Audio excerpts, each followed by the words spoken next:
Maria, for coming and joining our meeting.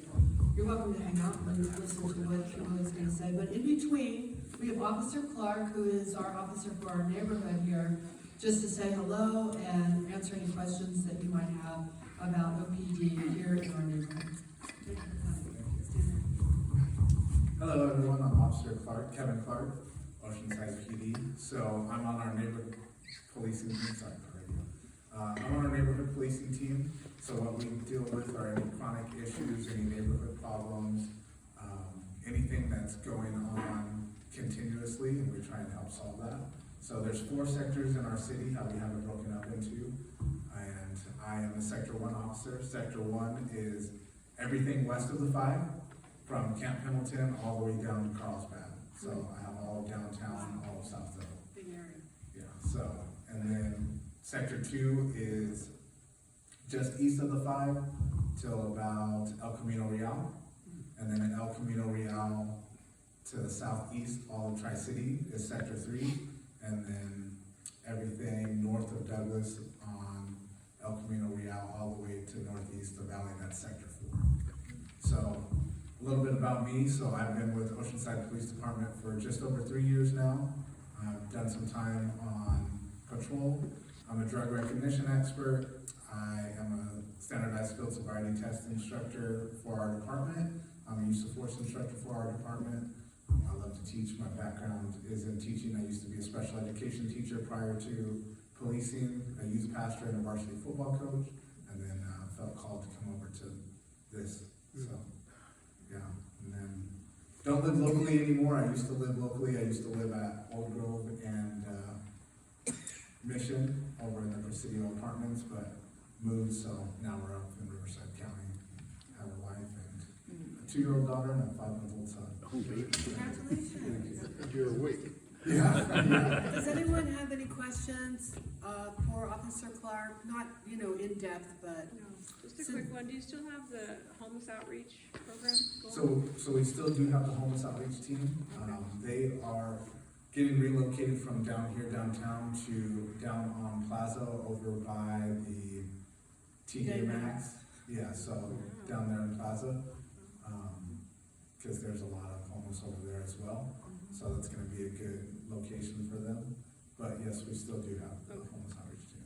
Joan? Will you be transporting some of those folks, or it'll just be over there and recommended for them to go, or?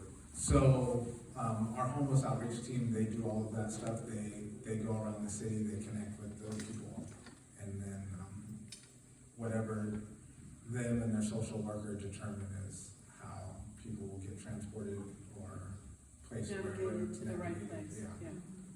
Joan? So that was your office, not like where you're taking all the homeless? Correct, yes, that was just the office that they worked out of down here, yeah. So I have another question. We had a guy up on Alberta and he was whacking cars with a piece of palm. And so like 10 neighbors called. And so I just want to get I know you don't know this specific case, but there was a lot of speculation in the neighborhood. The officers came and they kind of followed him and chased him up the hill a little bit. And I'm assuming they were just kind of running him out for a while or something. But a lot of the neighbors thought they were just like chasing him off the block and they just didn't want to do paperwork. Could you give me something to say to my neighbors? Yeah, so I don't know about that specific Right. case, I understand. but anytime there is a vandalism and if a victim wants or desires prosecution, a case report is taken, and so a report is written. I don't know the I don't think we said there was any, he didn't really damage the cars. Okay, so yeah, so I don't know the circumstances of that, but I can try and look into it and give you a business card and get back to you about it. Well, I guess I'm asking a more general question. He was clearly not all there. Seemed kind of threatening to people. They wanted him to be gone because he was staring at houses and Yeah. stuff like that. So would they just kind of get him to walk off? Because he took off running and they followed him. Yeah, They that's weren't trying to possible. take him down or anything. Yeah, that's possible. I don't know. They could have tried to de-escalate the situation, get him out of there, and then handled him elsewhere. I don't know if it was a mental health thing going on, or if it was strictly criminal or what, so. Drugs are mental health. Yeah, so. It's kind of hard to answer It was that. the middle of the day. Yeah. I guess to add on future, should we see that, because we see it around town, is it best to call homeless outreach or call non-emergency police? Or Yeah, is it so- best to call- like, So call- what I always tell people is, just because there's limited resources for the PD, if we're not out there in a certain spot and something's going on, call. We always recommend, people in the community to call, because you guys are the eyes and the ears for us, and Call we'll, 911, I don't Wait, want. can I yeah. jump in here a minute? yeah, Okay. The best thing to do is to call gatekeepers. Gatekeepers. And I can give you the number, because they are an adjunct helper with the police department. If you call 911, they will send a fire truck and an ambulance. yeah. So I would say, as contrary to that, I would call non-emergency number, Non-emergency, because we're equipped to deal with that. okay. You don't know the mental state of any person that's out there on the streets. You don't know if they're high, you don't know if they have a mental illness, you don't know if they have any weapons on them. And we're separate from gatekeepers, and they can't say if it is a criminal thing, they can't do anything. What is gatekeepers?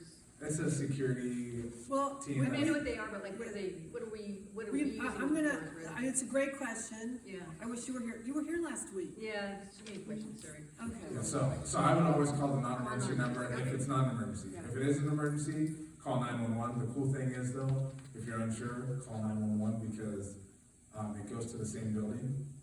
It goes into the same exact room, actually, the non-emergency number and the emergency number, and they'll say 911, what's your emergency? And if it's not emergency, they'll just transfer you to the non-emergency line. Okay. So, and you'll still talk to someone that's in the same exact room. Great. Okay. So, when in doubt, 911, but if you're like, oh, this is not an emergency, then the non-emergency number. Okay. I was at the meeting up at Miracosta when the Yes. chief was, explaining what was going on, and he led us to believe that the city leaders and even at a higher level are realizing that it's not, the police are the first ones called when anything happens, but homeless and that kind of thing isn't really what police officers should be doing, and that the city understands that now, and they are working to put a separate group together that would be sent through the non-emergency number 911, but it would take the burden off of police officers that should be policing into a group specified for homeless outreach, et cetera. Is that still? Yeah, so that's in the process. I don't know where right now. But at least it gets it off of the burden off of you. Yeah, but for right now, it still is on us. And so still do call the non-emergency number, because we are better equipped to deal with it than you guys, because you guys don't know their weapon state or mental state or any of that. And so for now, non-emergency or emergency, depending on, is the best way to get us out there. And the other thing we can do is perhaps have Officer Clark come back and talk to us with more detail, but that's not really what we're doing here tonight, okay? Yeah, so I can come back to another meeting, or, because anywhere in Sector 1, people have meetings and they want an officer to come by, I come to those, and Okay. if they have questions, we do that. Do you have any cards you can leave at the desk? Yeah, Okay. yeah, I'll leave some business cards. So if someone that wants a follow-up question. Yeah, and then, so as for Sector 1, South O in particular, it's one of the safest places in the city. I know that crime is down about 12% here. Calls for service are down about 5% as compared to last year, which is great that crime is down. We want to keep seeing it improve. That's our goal every single year. But like I said, you guys are the eyes and ears out there. You guys call. If you guys aren't calling about stuff that's going on, we're not going to know about it. But if you guys are calling and we're able to get out there, we're able to handle the situation. Wonderful. Thank you. Of course, thank you all. Thank you.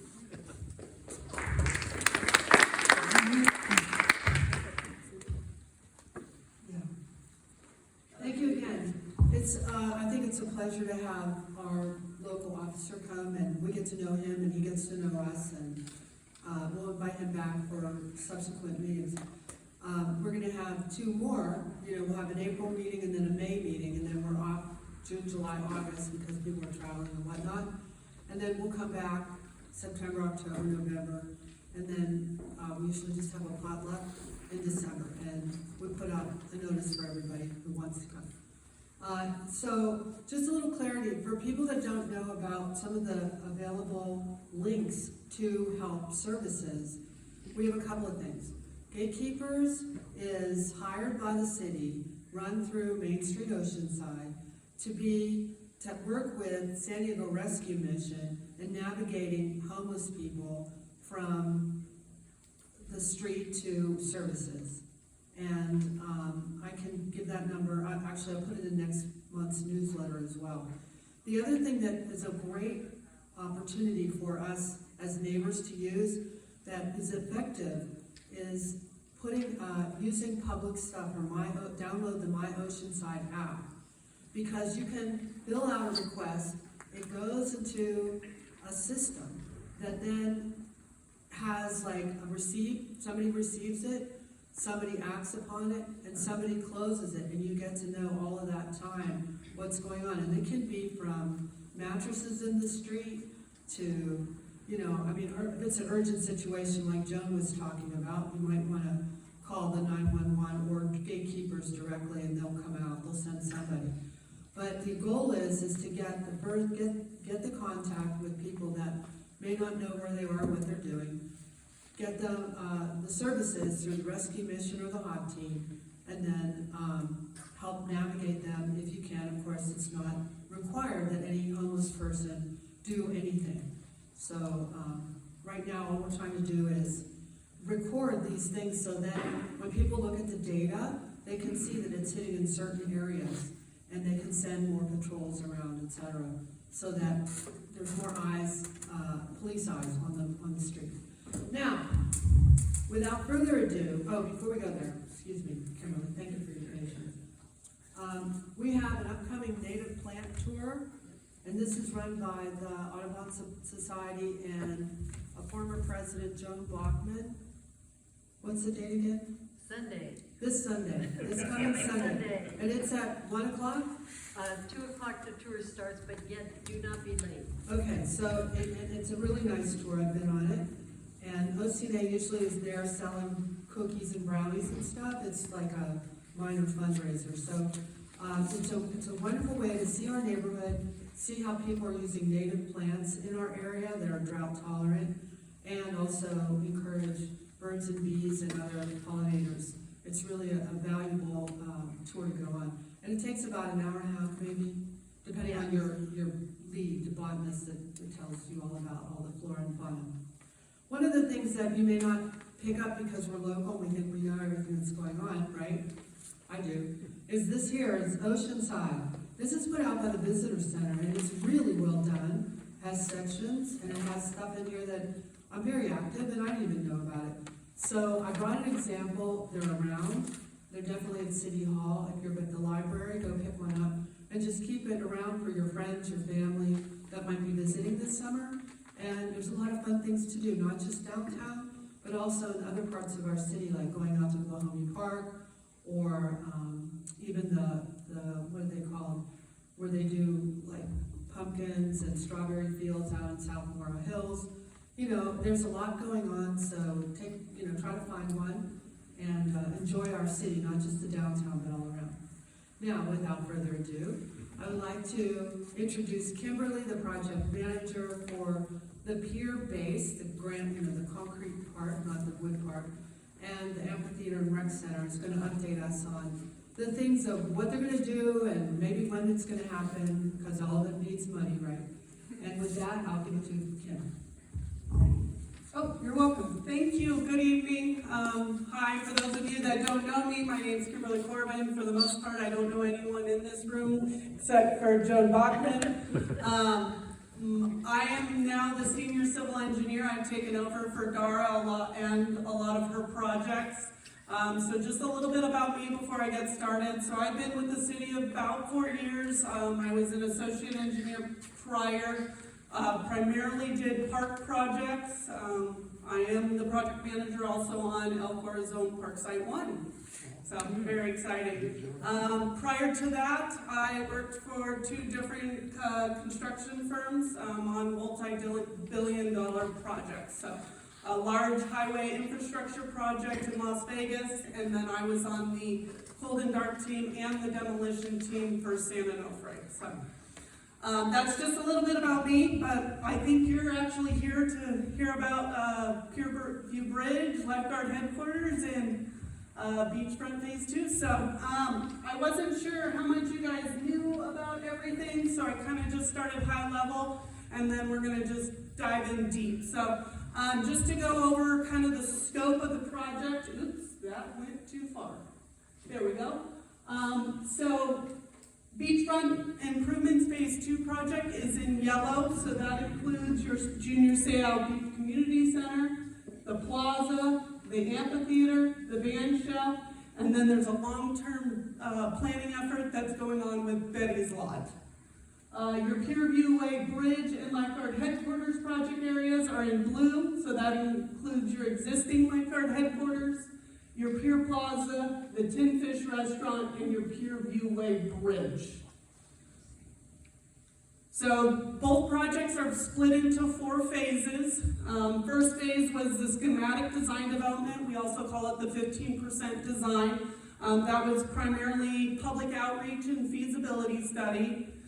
Phase 2, which is the phase we're in right now for both of the projects, that's what we call design development. We're at which will conclude a 30% design level.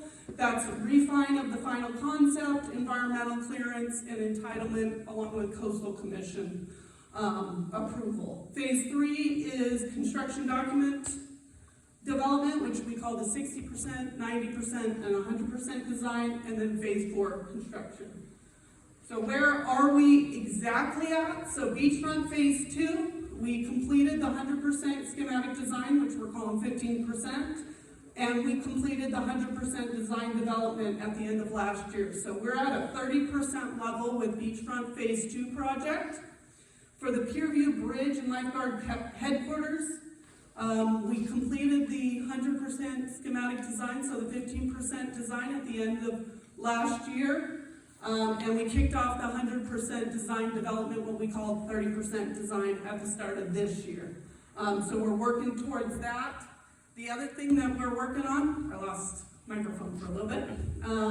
The other thing we're working on is getting our environmental clearance. So that's getting the document prepared with CEQA, the California Environmental Quality Act. For those of you that are aware of it, we are doing a programmatic environmental impact report for the project. So we're working through that right now.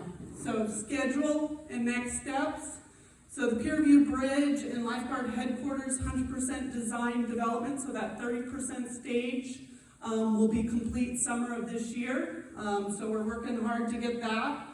Environmental clearance, it will be out for public review. We're aiming for fall of this year, and then we're hoping for adoption early next year. So once we get environmental clearance, which is what we call our critical path to completing phase 2, we can submit for our consolidated coastal development permit. So that is approval through our planning department, saying that we are in accordance with our general plan, we're in accordance with all our ordinances. That also goes to Coastal Commission to make sure that we're following all of their rules and regulations.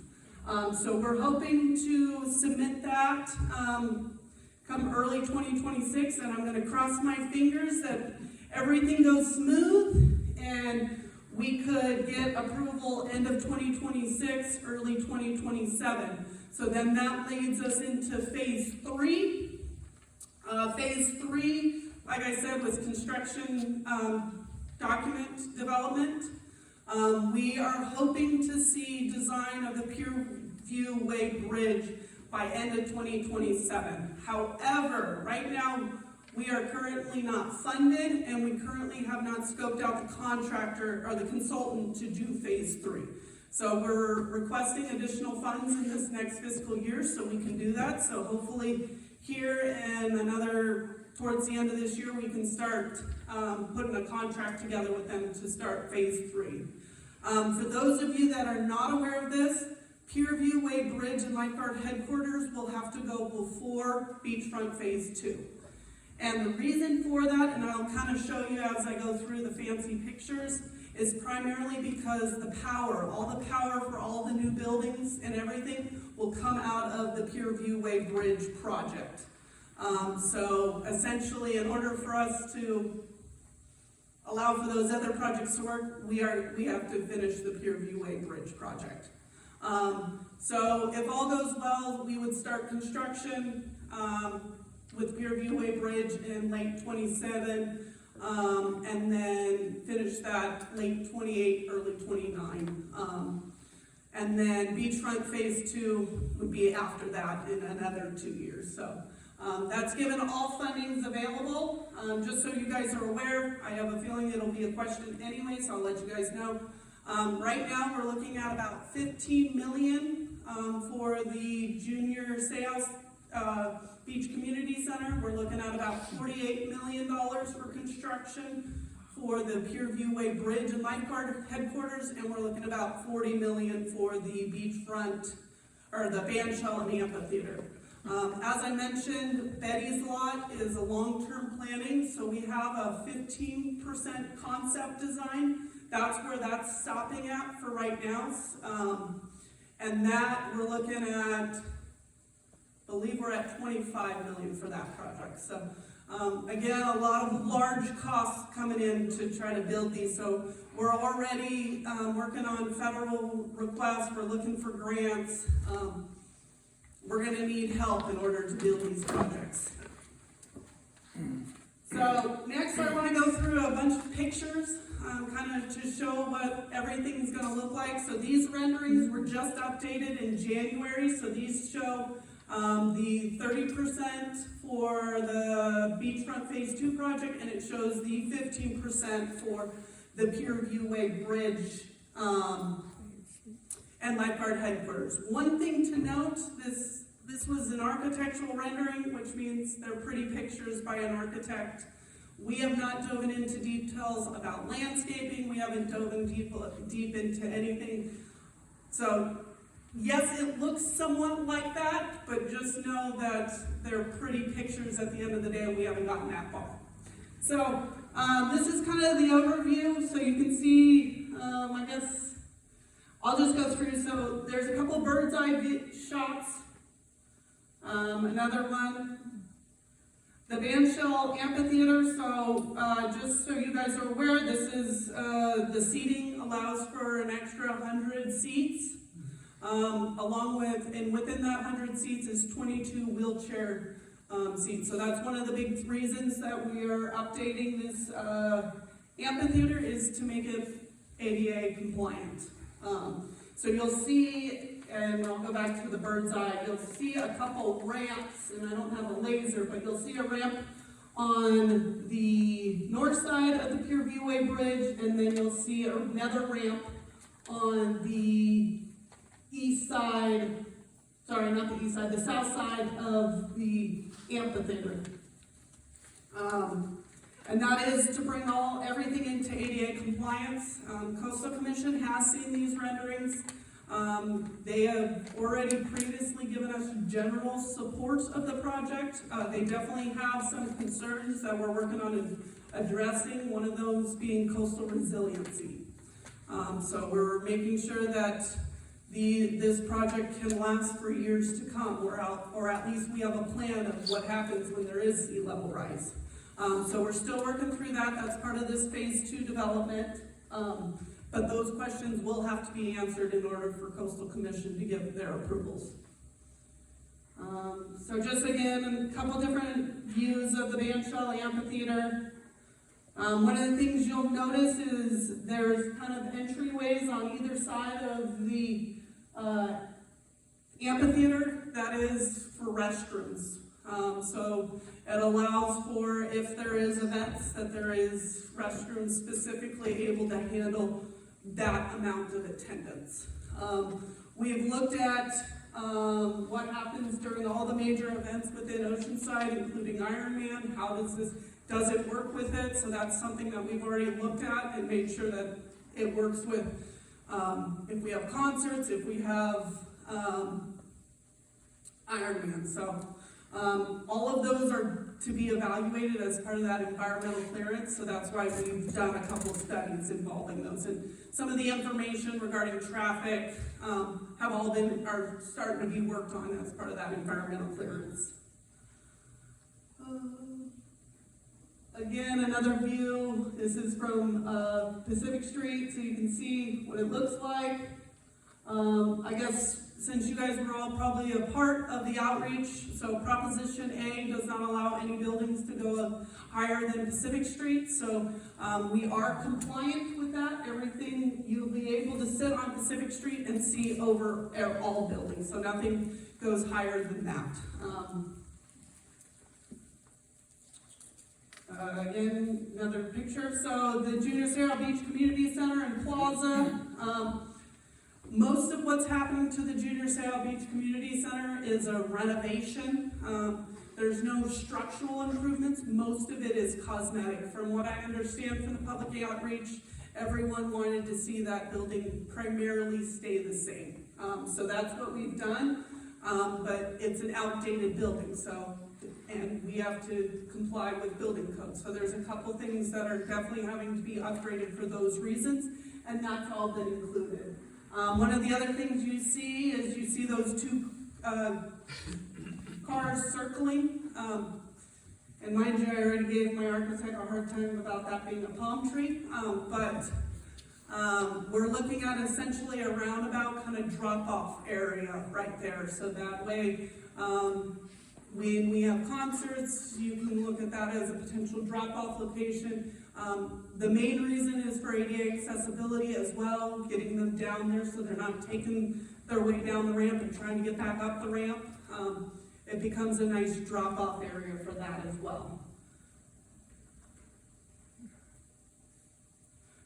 There's another kind of closer view of it.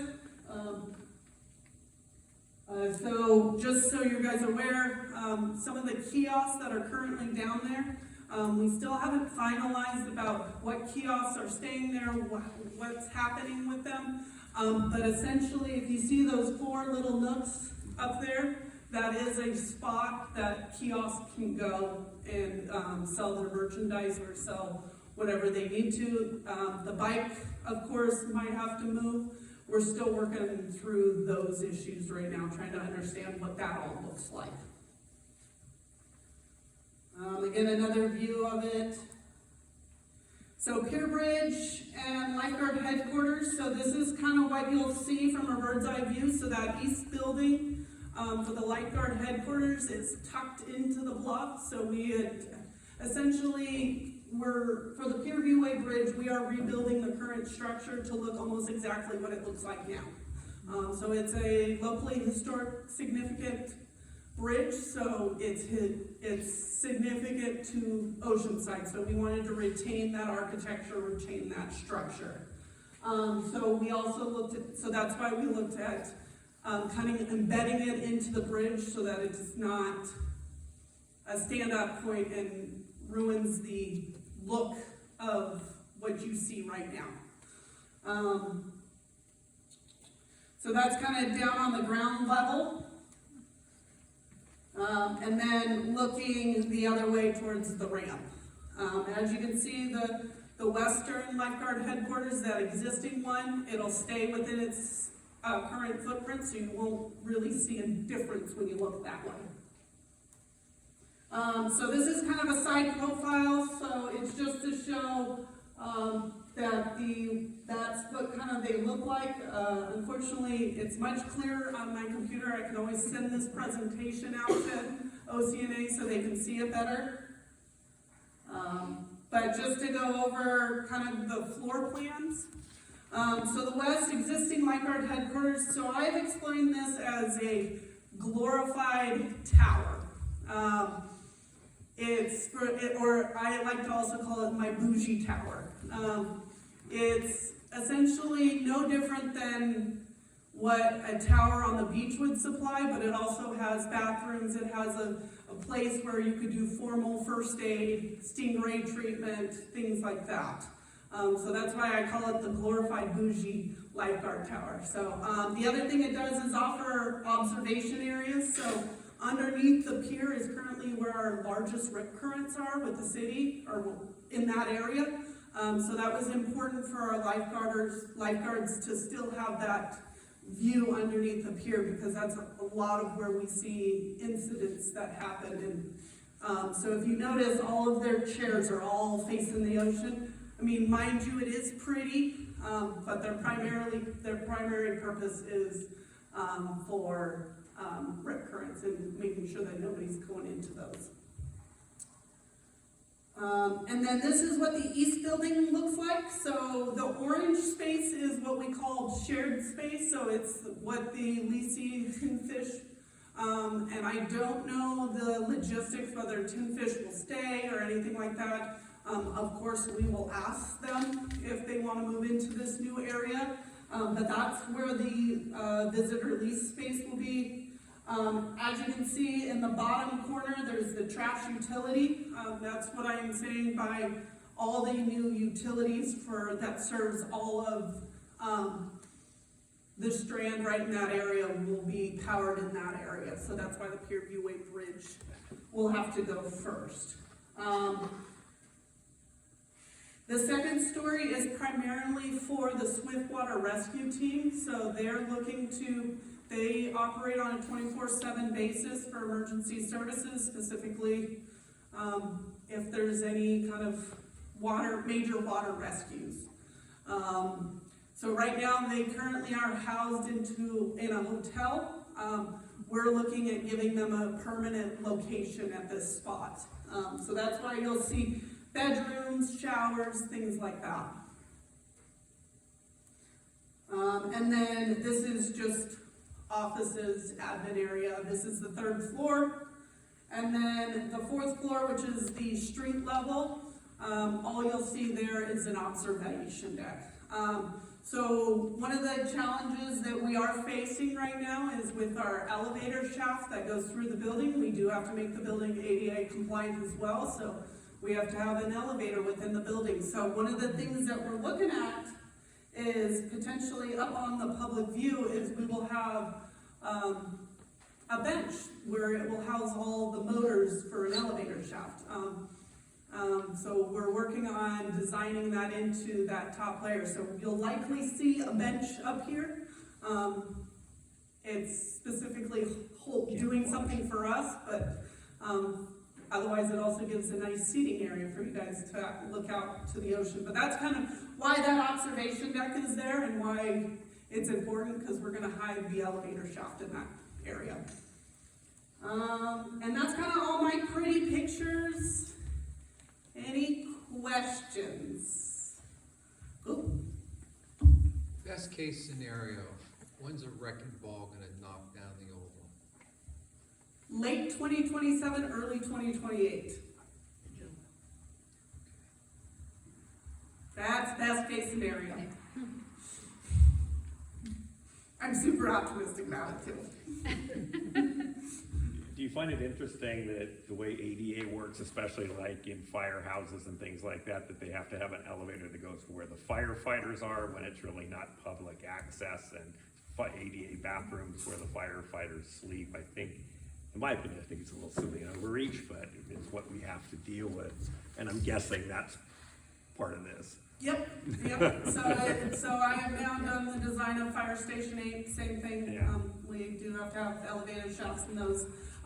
Primarily from my understanding is, we have to allow equal opportunities. So ADA can mean a wide range of things. The other thing is there's not just firefighters, there's not just lifeguards that are housed in these buildings. There's admin staff, there's other support staff that will also need access. Yeah, I just wanted to comment, the pier has a historic, when it was first put in, the metal, it's made of metal, is that? It's rebar and concrete. But it was much thinner, pieces that are in it. Over the years, they kept adding that ablation or whatever you call it to make it stronger, because the interior metal poles were deteriorating, right? The rebar? Yeah, so, Yeah. so when it is reconstructed, it will be a little skinnier, than it is now. Because when you look at it now, it looks like stucco and it's got very broad, rounded edges all over the place, and it's gonna get sharper. Yes, So it is correct. gonna look a little different than people are used to, but it's actually going to be historically accurate. That's correct, thank you So we for wanna that set clarification. expectations for people, that it's not gonna be the same melted stucco look that it is today. With the passage of Measure X, will that help getting like matching grants? Because we'll show that Oceanside has skin in the game for doing your grant writing and things like that to try to help fund this?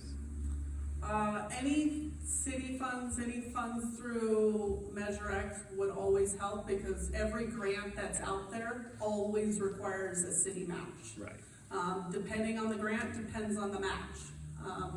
They don't, unless we get a federal request, where they hand us the money and don't require a match, those are very, very rare. They always require a match something, sometimes it's as Percentage. little as 11%, sometimes it can be as much as 80%. So the reason that I asked is because this organization definitely helped spread the word that we were in favor of Measure X, so I'm just grateful that it's gonna be able to benefit this as well. Oh yeah, definitely. So will the wooden part of the pier be completely closed for the 2 years or so during construction? No, right now, we are looking at creating temporary access. So we're looking at building a temporary pathway from the strand to the wooden portion of the bridge while we do the demolition. So there is services on that bridge that we'd like to keep open, the bait shop for one, while we're in construction. They just redid water and all of that to the end of the pier, and I guess that ties in at where it, right where the concrete goes up, so where electricity and stuff, you're gonna have to do some kind of improvised power and water for the bait, or the businesses that are operating on the pier during this construction. So all of their power does come out of the existing lifeguard headquarters, so that is Okay. something, the whole utility, let's be honest, I'm calling it a utility nightmare, because it's a lot of meetings that we've had just talking about how we're gonna coordinate utilities, not only during construction, but also to allow for beachfront phase 2 to follow after us, make sure that nothing's missed, that we tear it up once, we don't tear it back up. There is a lot of coordination that we will have to do with the It's utilities. basically, that is the trunk of the tree, is what, okay. Yes, you brought up a very good point. So the new, building at the end of the pier will be on hold for 2 more years, or they can build that out there while you're doing this deal up on the shoreline? That's correct. They can continue doing all of the pier rebuilding as we're doing this project. Of course, we're probably not gonna wanna do it at the same time, just because there's limited space for laydown. So that is something that we're gonna have to coordinate, but at the rate we're going, it looks like the pier is gonna beat me, the wooden portion, so that's exciting. So what do you know about the timeline on the wooden portion? I do not, at this time. I can get back to you. Luis, who is the project manager for that project, he was hoping he was gonna be able to make it, but couldn't, so, I offered Jane, for him to come in another time to, give his presentation. So I don't expect you to know the final answer on this, but isn't this an issue of insurance? Because the Pierview Way Bridge going from Pacific to the wooden portion is taxpayer money, which went through the whole CIP process and took years to come up for funding, whereas the thing at the end of the pier is an insurance issue. That's So there are correct. different funding streams, and they may come in at different times. That is correct. Any other questions for Kymberly? No? Let's give her a big round of applause. Thank you for having me. Well, I'd like to have you back at some point. Oh, perfect. Love to.